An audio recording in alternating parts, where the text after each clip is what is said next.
morning. A large crowd had gathered as arguments began in the second lawsuit against a controversial abortion law that was passed during the last state legislative session. Fox 7's Rudy Koski joins us with details on that. Rudy? They came holding banners, crosses, coat hangers, and in chains. This is happening across the nation.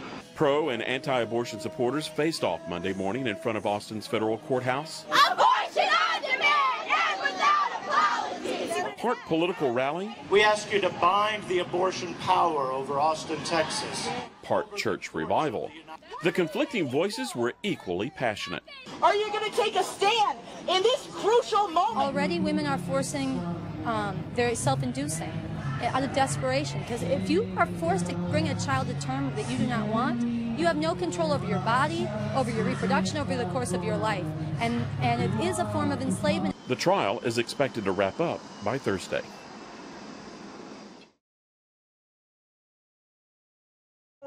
A sea of blue shirts filled the federal courthouse lawn Monday. And so this morning we prayed. The group is in favor of the stricter abortion regulations that state lawmakers passed last summer and gathered Monday to pray all parts of the law remain in place. Meanwhile, those orange shirts were back to protest the law. Abortion is one of the safest procedures. It's 10 times safer than childbirth. At issue, and the possibilities of this law fully moving forward, The right to decide for themselves. is what will continue to bring these groups out to speak up. Represent the terror enacted against women. The best thing or the worst thing that can happen to a woman is to get pregnant and have a child. It's an outdated notion that every woman wants to be a mother and that she is somehow selfish if she chooses not to be.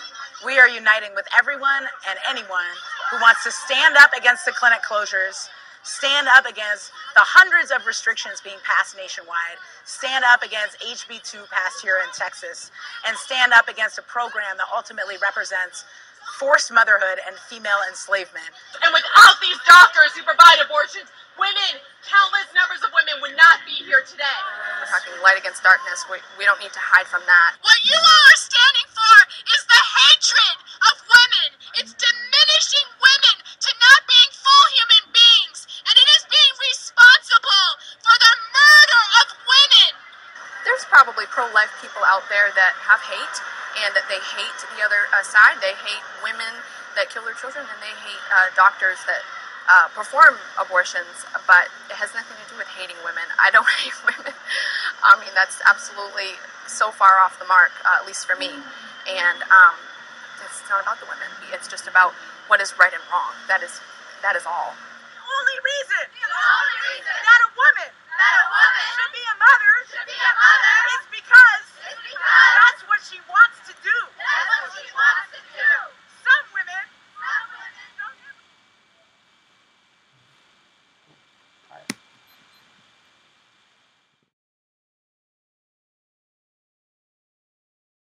Both sides of the abortion debate are facing off as the trial begins over a controversial abortion regulation that takes effect next month. Pro-abortion supporters say the new rule will force the closure of more than a dozen abortion providers in Texas. Those who want the law to stand say they may not be able to outlaw the procedure, but HB2 can help reduce how many are done.